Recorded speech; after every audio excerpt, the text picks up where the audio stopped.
Hello. Today we're going to be exploring the CPU. Today's presenters will be Justin, Benjamin, and Rajan. So the topics covered in today's presentation are going to be the arithmetic logic unit, the control unit, and the memory unit. We're going to go through each component that makes up the CPU and give you a little more information about it. First, we're going to start off with Benjamin. The arithmetic logic unit was created by mathematician John von Neumann in 1945. The ALU performs all logical tasks such as multiplication and division. It is the heart of all CPUs and are capable of working independently. It also performs all the calculations for the microprocessor inside of the computer's hard drive.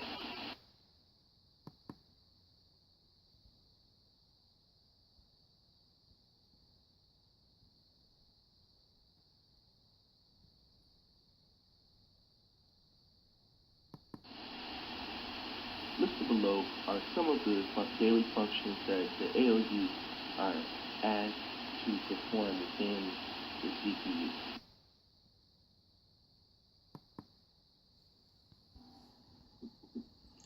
There are different types of processors. 1-bit processors was the first ALU processor, and it was created to do simple logic operations. 32-bit processors, or known as the black box, also handles more complex functions. There could be multiple ALUs in the central processing unit.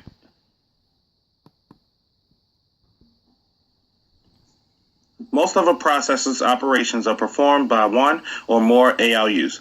An ALU loads data from input registers, executes, and stores the result into an output register. A control unit tells the ALU what operation to perform onto the data. Other mechanisms move data between these registers and memory. Next, we're going to talk about the control unit within the CPU. We'll talk about how it's used, what happens when it receives input, different functions of the CPU, and different variations of it.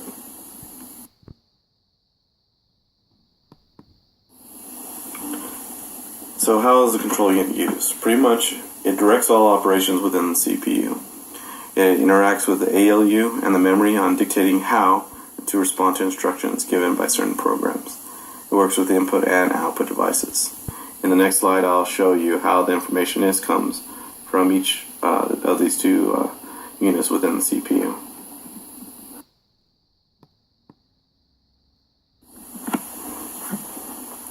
So what happens once a control unit receives input? So on the bottom left, you see the CPU receiving instructions, and then develops that into commands, sends it over to the ALU to execute. Once they are executed, it sends the results and stores it back into the memory, and the process repeats itself. So this is pretty much a simplistic way on how the data travels through the CPU.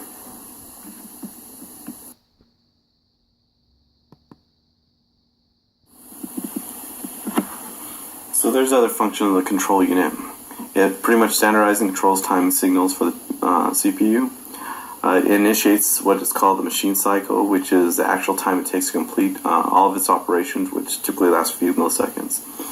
It controls all data in and out of the RAM. It also ensures the instructions that come from the CPU are executed correctly and will apply adjustments if necessary.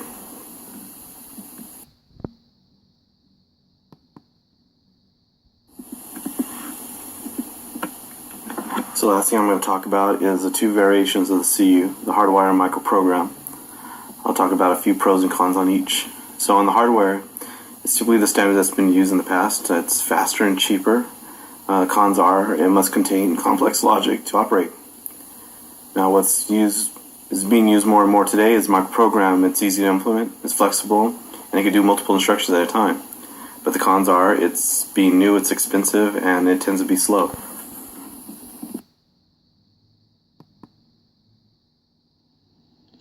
Computers typically use two types of storage, primary storage and secondary storage. The CPU interacts closely with primary storage or main memory, referring to it for both instructions and data.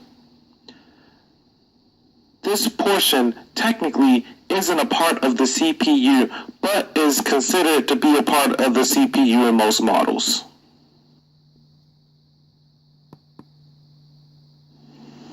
Most computers execute one instruction at a time, though they execute it very quickly.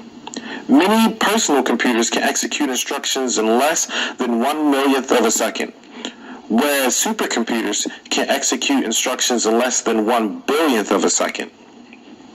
Before an instruction can be executed, program instructions and data must be placed in a memory from an input device or a secondary storage device. This is how programs are executed within the computer.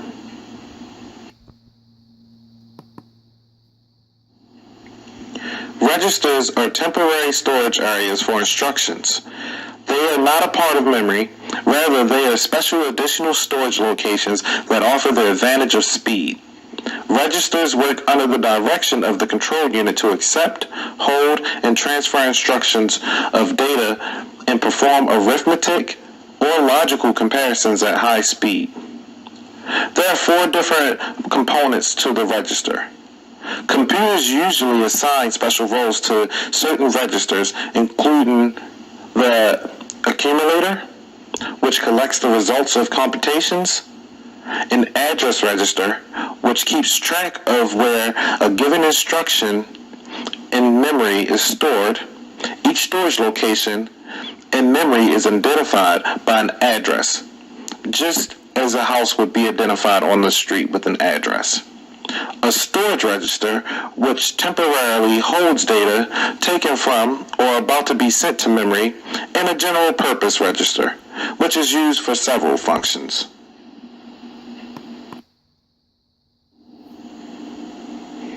RAM, also known as random access memory, is a type of computer memory that can be accessed randomly.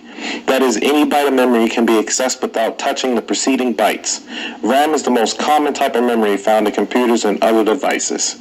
Now, we're going to go in a little more depth and talk about the 2 different types of RAM. You have dynamic random access memory and static random access memory. The 2 types of RAM differ in technology that they use, with DRAM, which is dynamic random access memory, being the more common type. In terms of speed, static RAM is faster. DRAM needs to be refreshed thousands of times per second, while static RAM does not need to be refreshed, which makes it a lot faster than DRAM.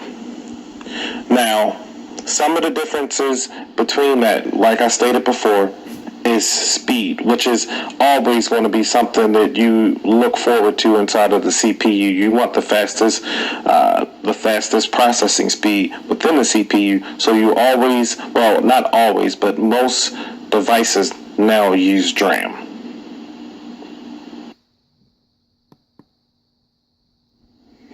Here is a chart displaying the different types of memory and how they're affected in terms of speed, cost, capacity, and if they're permanent or not.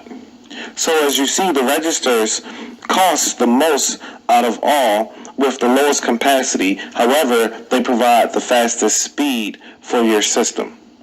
RAM is very fast, but the capacity is low to moderate and the cost is relatively high. Now, RAM is used in most computers, and most computers typically have a high set of RAM, which could be 8 gigabytes or higher. Typically, when you see registers inside of computers, they're more so gaming computers or computers that's going to do a high amount of computations, whereas though RAM is great for not only the high computations, it's good for video output and things of that nature. Now, the floppy disk is very slow when it comes to speed, and the capacity is very low. Costs are relatively low, but it's also an outdated technology. But it is permanent. In hard disk, the speed is moderate, but the capacity is very high, which is why they're typically used for collecting data, and the costs are very low. So these would be some of the advantages of using some of this technology within your system. Thank you for listening to our presentation today. I hope that it was informative and you know a little bit more about the CPU. From all of us, have a great day.